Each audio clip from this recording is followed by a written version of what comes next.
What a nice group, and thank you, Marianne. I think you like Marianne a lot. I was listening. I said, who's out there that they like so much? It was Marianne. Please sit down, please. Before I begin, I want to send my warm wishes to the great people of Tennessee in the wake of the horrible and very vicious tornado that killed at least 19 people and injured many more.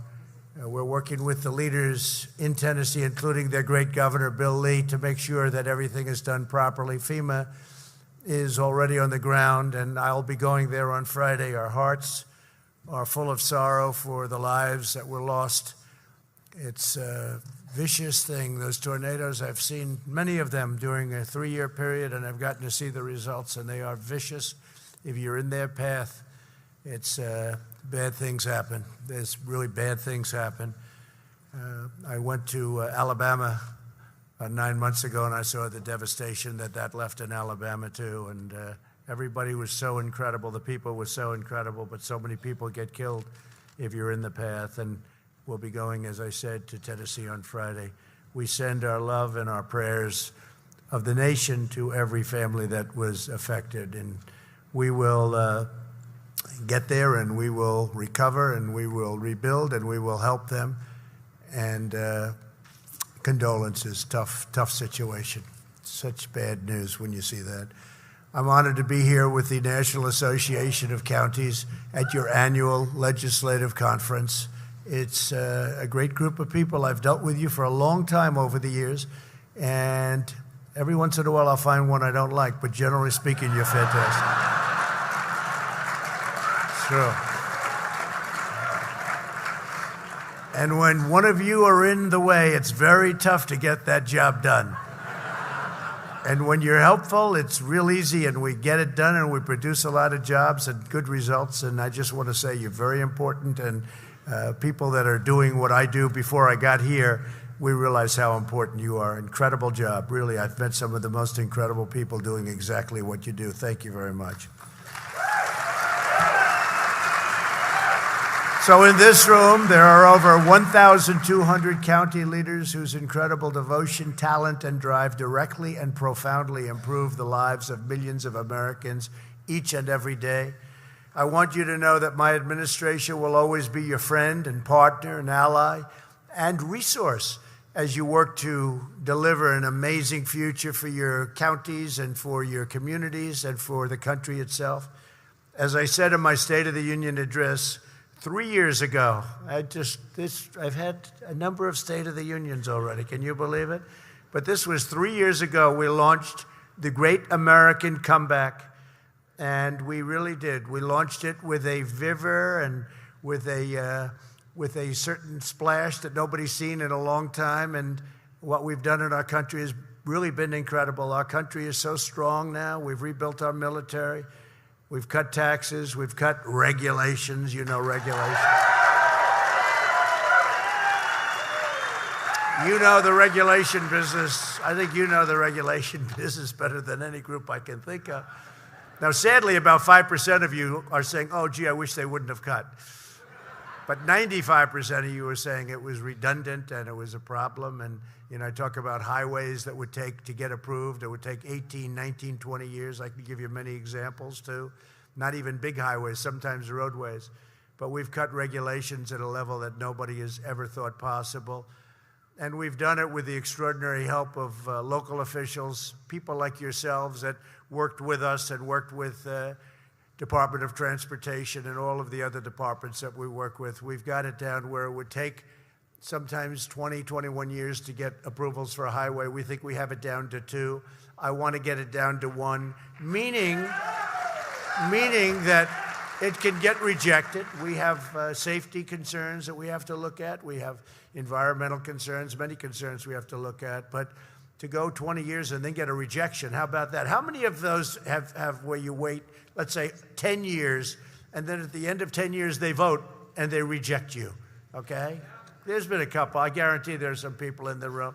I've been involved in a couple of them. That's not fun. You devote a big chunk of your life to something, and then you lose 3-2. You go home. How did you do, darling? Not good. A lot of power in this room. You don't know the power you have. Yes, you do. But we've hosted nearly 50 White House events, welcoming over 3,000 county leaders from all 50 states to forge powerful new bonds of cooperation. As we speak, my administration is working very closely with state and local leaders to confront the coronavirus. We're really working hard on it. Vice President Mike Pence is leading the White House Coronavirus Task Force. He's doing a really fantastic job, too.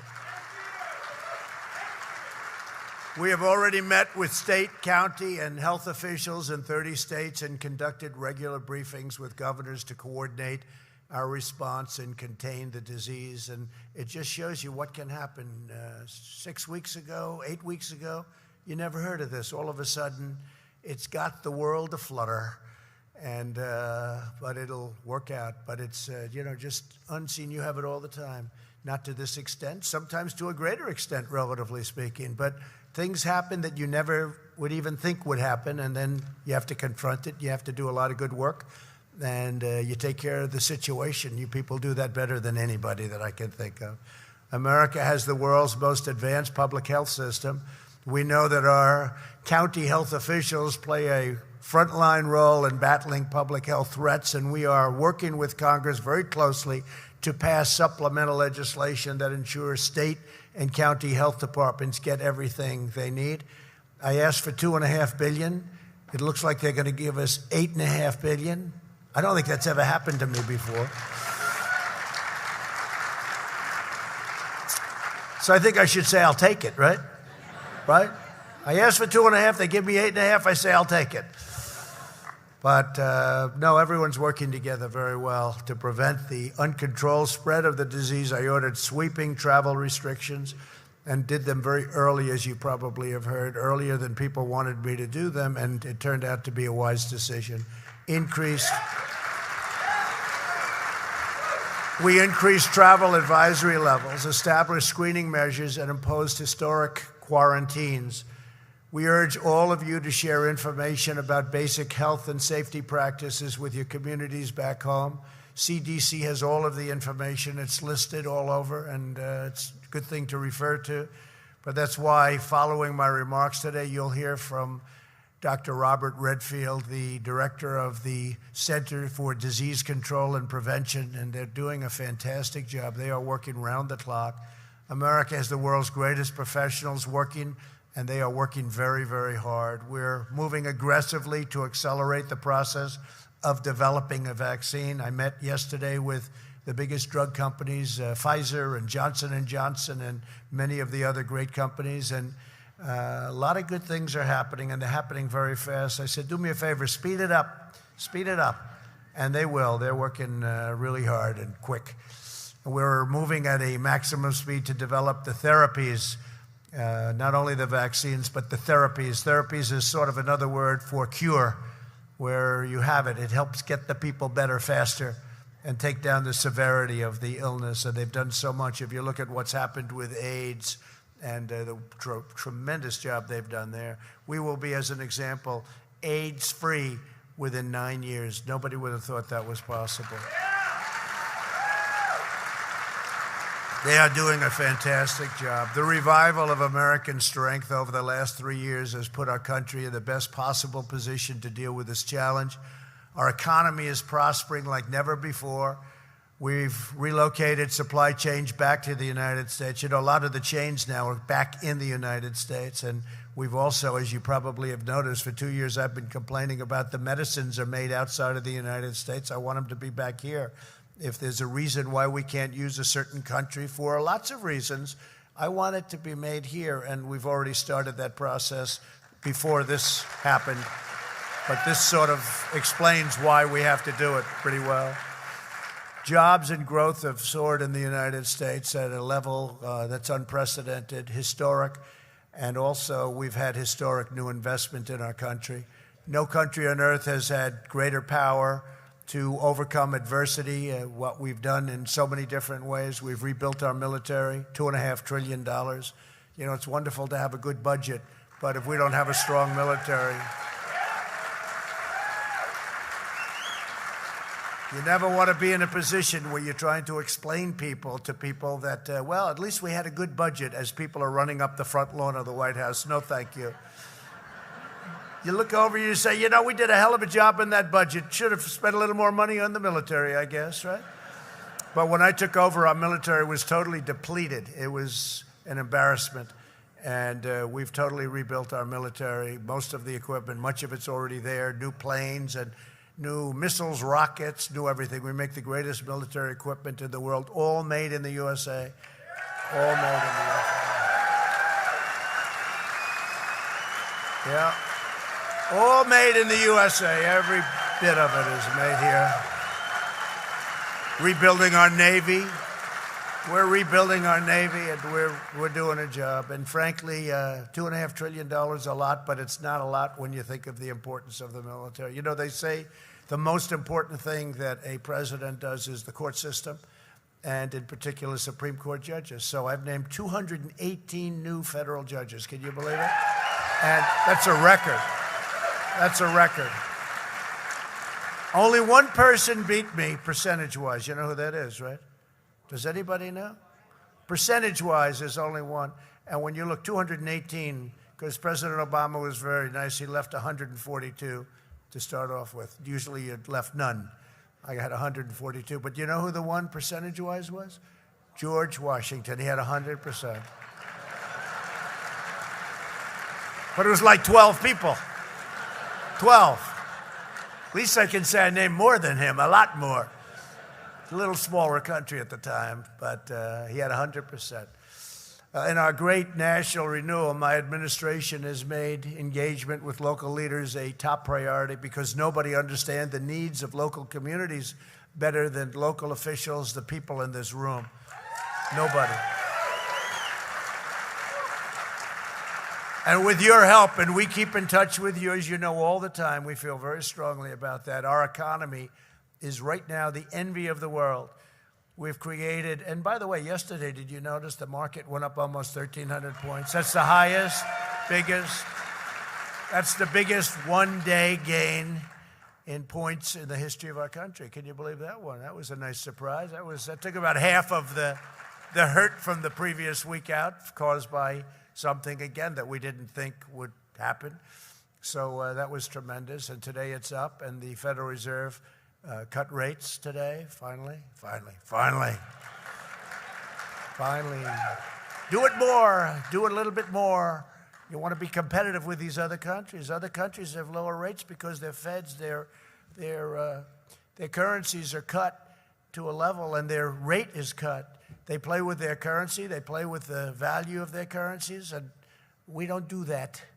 We don't do that. We have a different kind of a theory going, and it really puts us at, and I don't say necessarily to do it, but we have to be competitive with other countries. When we're paying 2 points more than Germany, or we're paying more than other countries, we should be paying less than everybody else. We have the dollar, we have the strength, we have the greatest country on earth. We should be paying less. So the Fed rate is too high. It's very simple. It's too high. It puts us at a competitive disadvantage, especially when it comes to exporting our product to other countries. The other countries love that. I don't like it at all. So I'd like to see our Fed lead instead of being led. We have created 7 million more jobs since the election, and if you would have said 7 million jobs, nobody would have believed that number.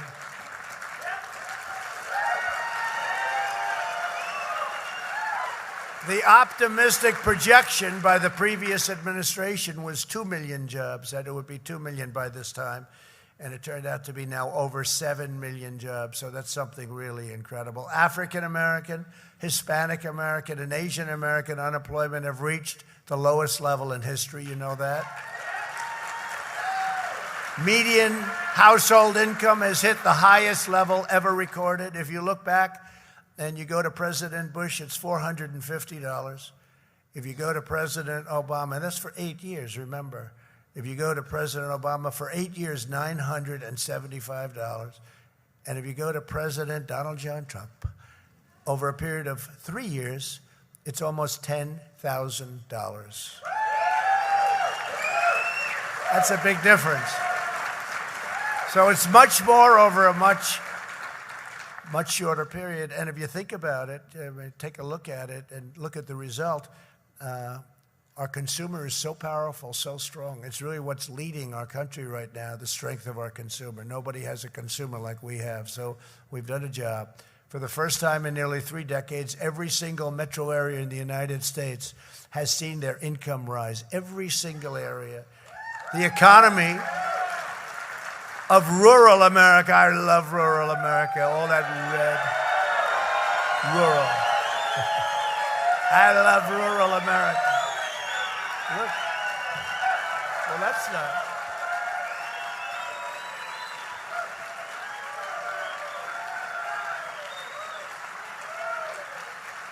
That's great. You know, we have all those city slickers. They're in the back. They're quiet. They're in the back. We put them in the back corners. That's okay. How you doing back there? Well, they're still waving. Oh, I love those beautiful red areas, that middle of the map. There's just a little blue here and a little blue, everything else is bright red. Well, what we did, you know, for your farmers, it's been incredible that USMCA, we got out of that horrible NAFTA deal, and now we have USMCA. It's going to make a tremendous, like day and night, and then made the deal with China, $50 billion worth of purchases for the farmer. I don't think the farmer is going to be able to produce it. $50 billion. You know, the highest ever was $16 billion. The biggest purchase China ever made in a year was 16. So we made it 20 in the agreement. And then the day before the agreement was signed, I said, how we doing with the farmer? You know, because they suffered. Of course, not too much, because I gave them whatever they got taken. Nobody else would do that. Paid for by China out of the tariffs, right? And we had a lot left over. That wasn't so bad. That's why the other presidents never did it, because they didn't quite get it. But I will say, the farmer, so they have 20 billion in the agreement. I said, do me a favor, make it 50 billion. They got 1.5 billion people, right? And they said, no. I said, what does it matter to you? What does it matter? It doesn't make any difference. Anyway, they agreed to do it. So instead of 20 billion, highest ever was 16 billion in 1 year, 2 years ago. Instead of 20, they made it 50 billion. And now my people look at me and say, sir, the American farmer will not be able to produce that much. I said, trust me, they will produce that much. Remember I said, tell them to go buy more land and get bigger tractors, right? We buy more land, assuming they get approval from you people. You got to approve it. But no, the farmers, they were so incredible, the farmer. It just, the way when the CNNs of the world would go and interview them, looking for somebody to speak negatively, because when we're negotiating, China's very smart, and they pulled back all their orders. They didn't order almost anything. And they'd see the farmer. The farmers were hurt. Until we started helping them out with money from China. But frankly, which was a tremendous thing, actually. But the farmers never said anything bad. They said, normally they say, oh, it's terrible what he's doing. Well, you have to make the deal. There's some suffering going on. It's an operation. It's like an operation. And the farmer, the American farmer, I don't know that I've seen almost anybody, and they tried to stick that microphone. What do you think of the horrible thing where President Trump is in a trade war with China? And they say, sir, it should have been done a long time ago. It's painful, but this should have been done 15 and 20 years ago. And then CNN would pull that mic away. I don't like this guy. Let's find somebody else. And they'd put it in front of somebody else. And then they'd interview women in the rural communities that say, are you disappointed that you voted? Like Democrats that voted for Trump, right? Are you disappointed? They had one about 2 weeks ago, right? You saw it. It was a classic. I think they convinced CNN that they were going to say bad things about me. 10 just incredible women. And they convinced them. And you are women that voted for President Trump last time. Who are you going to vote for this time? 10, all of them. They go, Trump. What?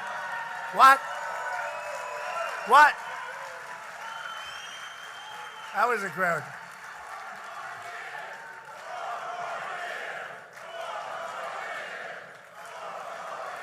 Now, this is not supposed to be a political rally. This is not a political rally. I don't like talking politics. We're talking about the economy, rural America. I don't like talking about politics. is a pretty wild group you have here. But it's a great group of people. It's a great feeling. You can feel it. I mean, we have a great group of people, and I appreciate it. The economy of rural America has grown 30 times faster under my administration than during the 4 years prior to my election. Think of 30 times. 30 times. Even that sounds like an exaggeration. If it is, you'll read about it tomorrow in the Washington. They'll give me a Pinocchio. Well, that's what they have. They had to get it somewhere. I know one thing I know, it's grown a hell of a lot faster. 30 times sounds like a lot, but they're doing great. Together, we're building the most prosperous economy and the most inclusive society ever to exist in this country.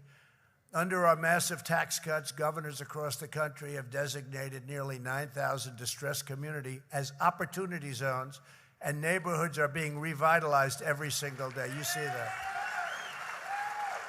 The opportunity zones, it's Tim Scott. Senator Tim Scott from South Carolina has been so incredible. He came in with the idea of opportunity zones, and I don't think there's been anything like it. We have thousands all over the country in areas that haven't seen investment in 40 years.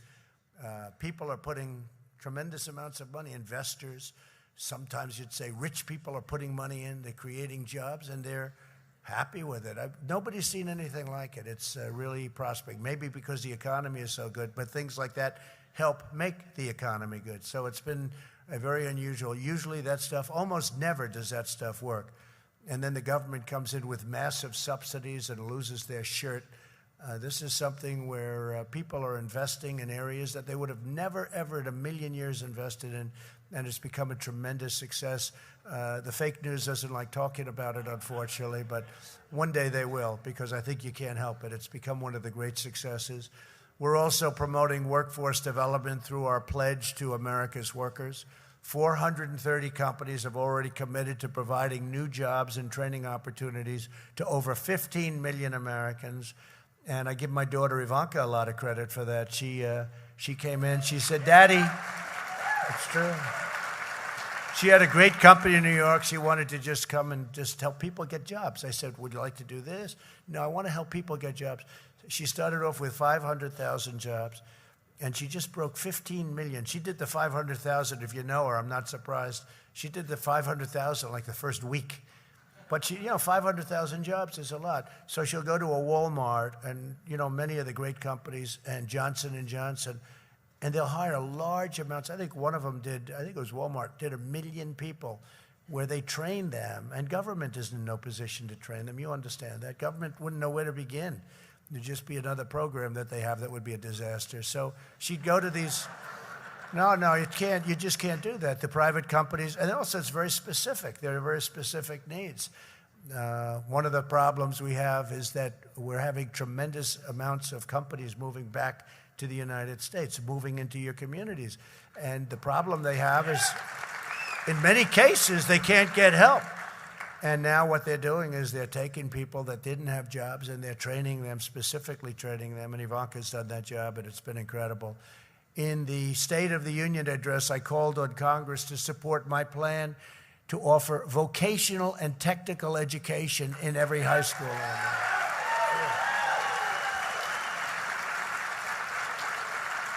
And I love the term vocational schools, because to me it says it. I mean, when I went to school, I had people, and one person in particular, he wasn't very good as a student, but he could, after hours, take apart a motor or an engine of a car, and he could strip it blindfolded, put it back together in 15 minutes. It was the most incredible thing. I said, "This is your real ability." He just had an ability that was extraordinary, not for sitting there writing out tests, but for doing things like that, which are, frankly, just as important and high-paying jobs. They're really high-paying jobs. And I love the name vocational school. When I was growing up, we used to use Edison Vocational School, where they trained them for, cars and for bricklaying and for plumbing and all the things that there's tremendous talent involved. And it was incredible. You don't see that. Now they call them junior colleges, and you don't really, as junior colleges, you don't really know what that means. What is a junior college? What does it mean? So we're getting back to the word vocational. I thought it was very important, and it's something that they're very proud of, and I would be very proud also. People have that tremendous ability, and we don't allow them to use it.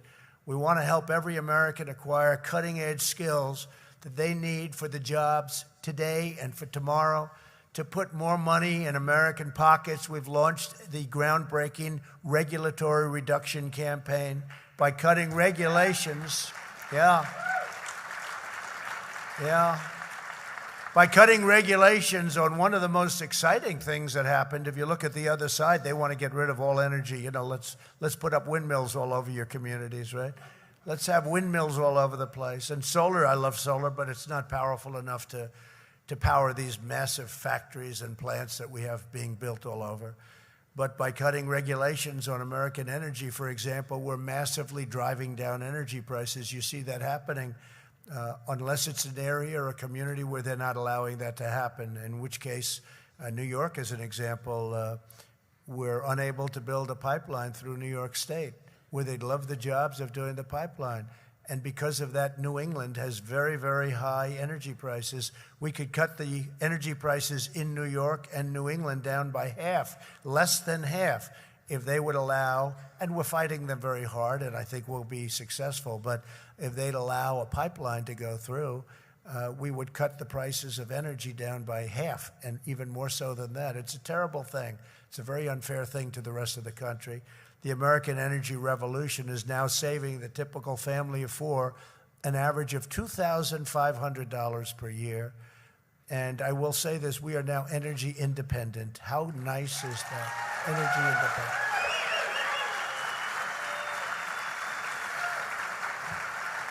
Energy independent. That's why you don't see all those ships going out to the straits and coming back, and they keep looking for our ships. What happened to the USA ships? I don't see them too much anymore.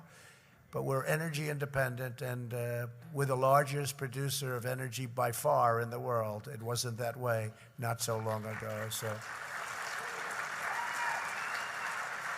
And we approved the Keystone XL pipeline, you know that? And we approved, right? The Dakota Access Pipeline, I came in, those two, I did them in my first week or less, and it was 48,000 jobs. But more importantly, it's actually environmentally better. You're taking it under the soil. Nobody even sees it. You're under the soil as opposed to trains and the problems that can happen. So it's been a tremendous thing.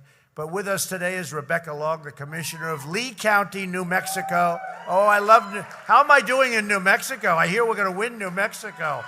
We're going to win New Mexico. Rebecca, please come forward and say a little bit about what's happening on the energy boom. And your state is right up at the forefront, and we're very proud of New Mexico. Now, if I don't win it, I won't say that. I'll take it. I'll come back and I'll say next year, I was only kidding about New Mexico. Please. Hi, how are you? And the remarks you were just saying fit exactly in with what I'm going to say.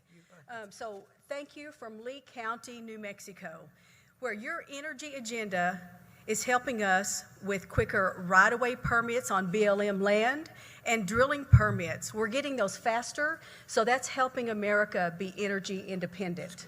So we appreciate that. Let me give you a little bit of history. In December 2016, right before you came on, we had 17 active drilling rigs producing 7 million barrels of oil. In December of 2019, we had 53 active drilling rigs with 18.2 million barrels of oil.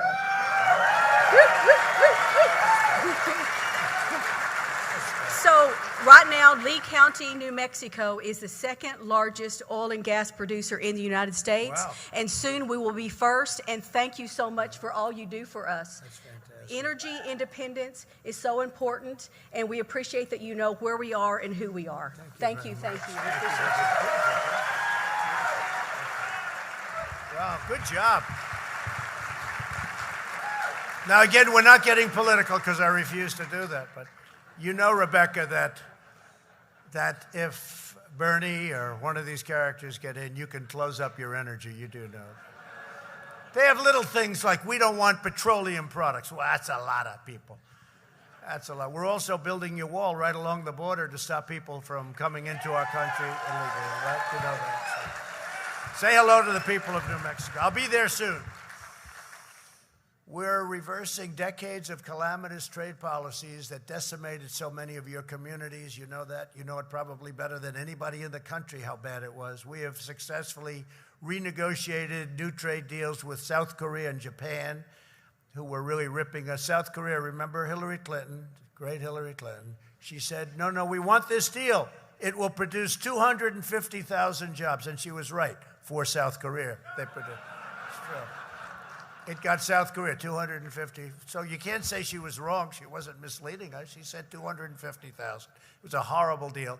And we've totally renegotiated that with South Korea. Now it's a good deal for the United States and a fairer deal. You know, that was a ridiculous deal. In January, we finally ended the NAFTA catastrophe, and I signed the brand new U.S.-Mexico-Canada agreement into law, USMCA. And we also took the strongest ever action to stand up to China's trade abuses, which frankly, for years, explained that one, what was happening with China. $500 billion a year deficits, allowing us to reach a landmark agreement that will deliver vast benefits for our ranchers, growers, manufacturers, farmers. Working closely with local officials, we've taken bold action to curb the opioid epidemic, which is such a problem no matter where you come from.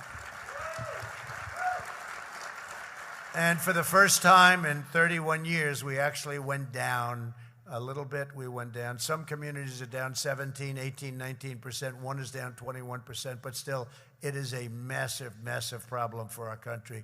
Drug overdose problems are just a terrible, terrible problem. And it's a world problem, too. It's no matter where you go, it's pretty tough stuff.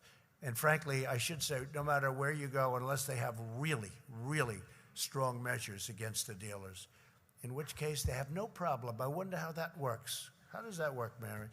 When you go to a country where they have very, very stringent, unbelievably stringent, like probably we can't do in our country, they have no drug problem. You go into China, you say, how's your drug problem? They don't even know, President Xi doesn't even know what you're talking about. We have no drug problem. They have quick trials, right? Quick trials. And I won't even tell you what the punishment is. But let me just say it's very swift. You go to Singapore, they don't have a drug problem in Singapore. A lot of money, a lot of everything. Perfectly set up for a drug problem, everything perfect. But they are very, very tough. And I just don't know whether or not this country is ready for that, whether or not it can do it. But the only countries that don't have a drug problem are countries where the retribution is unbelievably tough. When we work together, we can dramatically improve public safety. It is especially vital that all state and local officials cooperate fully with all requests from our courageous ICE officers. I hope I don't insult anybody, but the ICE officers are taking people out of your communities by the thousands, including MS-13 gang members. If you didn't have them, and your local enforcement doesn't want to do that, these are seriously tough, crazy people in many cases, and we're getting them the hell out of our country, and we're bringing them back to where they came from, and we're keeping them there. And Guatemala, Honduras, El Salvador, so many of these countries. And, you know, in the past administration, they couldn't bring them back because they'd say, no, you can't bring them back. Get out. You can't bring them back. So they'd fly over. They wouldn't let them land. They wouldn't let buses go in with these people. Would have to bring them back. They don't do that with us. With us, they say, thank you very much. We appreciate it. Thank you for bringing these wonderful citizens back. MS-13, you can have them. And no, we bring them back and they take them immediately. And we just have set records for coming through the border. We're setting records now on not coming through the border. We've built 128 miles of wall. We've already got 100, and we have some going up in New Mexico just now. But we have 128 miles. And you think that was easy, getting that thing? I could do anything. I could rebuild a military for $2.5 trillion. But if you were going to spend 10 cents on a wall, it was like you couldn't do it. They would shut down the country. We actually did shut down the country for a little while, frankly, but we ended up getting the money, and the wall is under construction. We're building a lot. We're up to 128 miles, and we'll have close to 500 miles sometime pretty early next year. And in the area where we have the walls, as you people know, because you're also people of great common sense. You're brilliant, but you have great common sense. That's why you're doing what you're doing. At least the good ones do. The bad ones probably don't, you know. There must be some bad ones in the room, right? But it's a matter of common. So much of life and so much of government is common sense. But where we have a wall, the numbers just went down to almost zero. Now they go around. That's why the wall gets longer and longer. But the numbers have been incredible. You know, the Democrats used to say, we don't want a wall. We'll give you drones. They want to give me drones. I said, what good are drones? They're going to be flying around in the air watching thousands of people cross the border. What good are drones? No, we'll give you technology. They were saying walls. Walls are old-fashioned. Yeah, two things will never change. A wall and a wheel, right? A wheel. Come back in 1,000 years, you're going to have a wheel. Come back in 1,000 years, you're going to have a wall. They're probably the only two things that aren't going to change in life. But it is true when you think of it. So we have 128. We're building it rapidly, and it's exactly what Border Patrol wanted. They did tests on every form of wall you can have. And it's an expensive wall in terms of expensive, very expensive per square foot. But it's the kind of wall we need. We might as well, if we're going to do it, we might as well do it right. They had a big story 2 weeks ago that the wall fell down. My wall fell down. You know, I'm saying how strong it is. I always like to brag about it because it really is. It's deep set into the ground, surrounded by heavy concrete and steel. It's actually made of steel on the outside, concrete and rebar inside. It's got everything, right? And one of the big newscasters said, the wall fell down. I said, oh, this is bad. I'm building a wall. It falls down. That's terrible. So I go, what the hell happened with the wall? Well, sir, they had a tremendous windstorm, and we were just setting it in very wet concrete. We were holding it up as much as we could until the concrete dried, and the wind came at 58 miles an hour, sir, and it blew the wall over. We put it back up, and we held it with cranes. I said, you mean you were putting it up, and the concrete was soaking wet? Yes, sir, we just put it in the concrete, and it fell down. Oh, they didn't say that. They didn't say that. They don't say little things like that, do they? I don't know how you put up with the fake news, you people.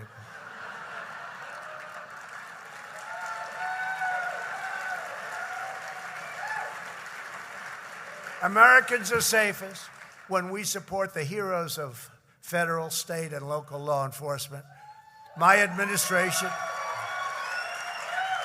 they're incredible people. They do an incredible job, and I'll tell you what, they're very much appreciated in our country. You know, you read so many things, but they're very much appreciated. And ICE has done an incredible job of getting some very bad people out of your communities. My administration is also reshaping our nation's approach to mental illness. My budget calls for almost $5 billion to improve access to inpatient mental health care through Medicaid.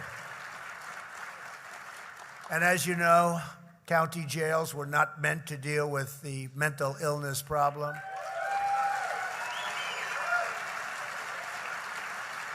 They weren't. Thank you. Thank you.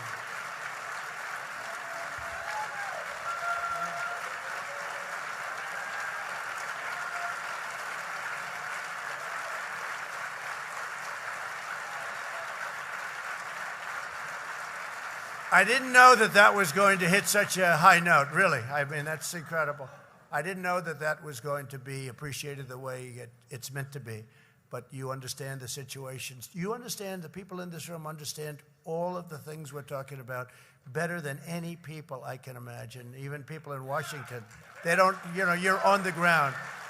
So when you make a statement like that's very meaningful to me when you give it that kind of a response. I wouldn't have thought it would have had that response. It's also not compassionate to leave those with mental illness on the streets, and you see that.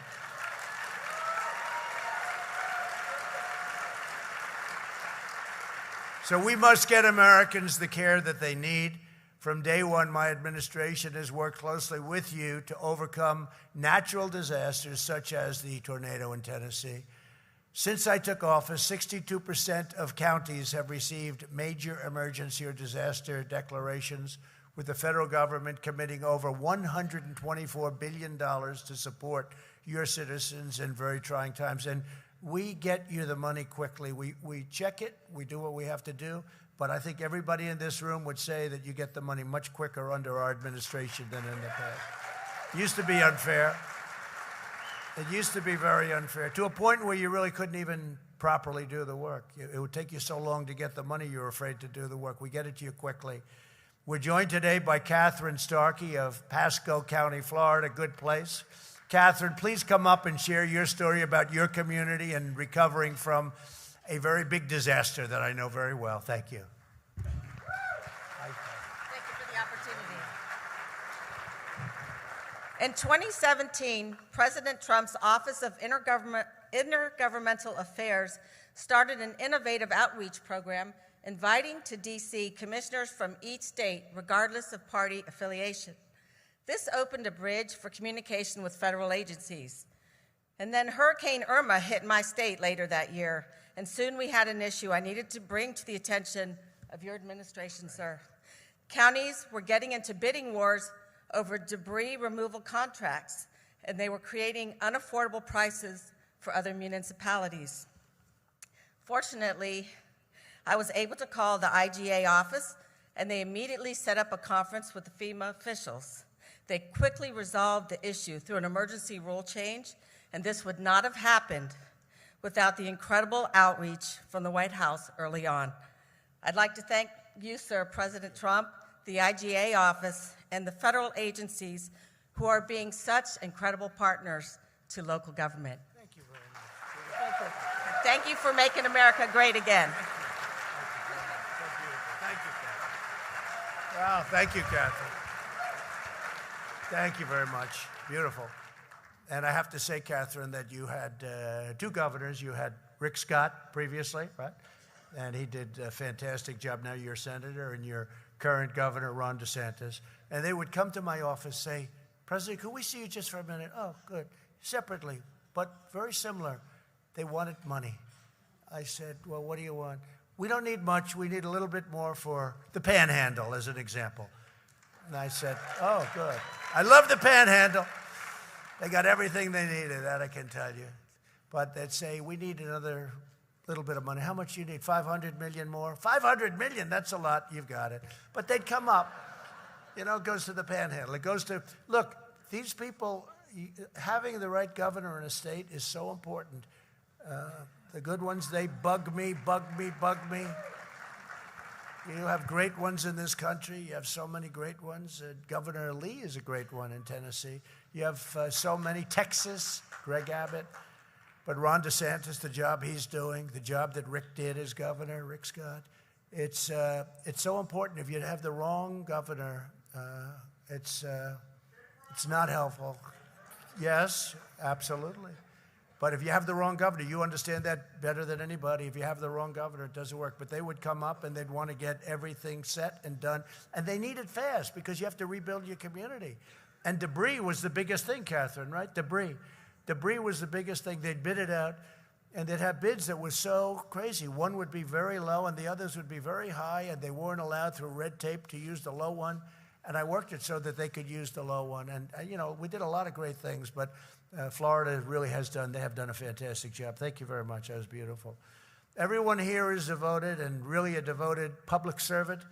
You love your neighbors. You love your country. You love this nation like nobody else. Every day we're working with you to build a country where every town is booming, every community is prospering, and every child has the chance to reach the American dream. As long as I am president, the federal government is on your side 100%.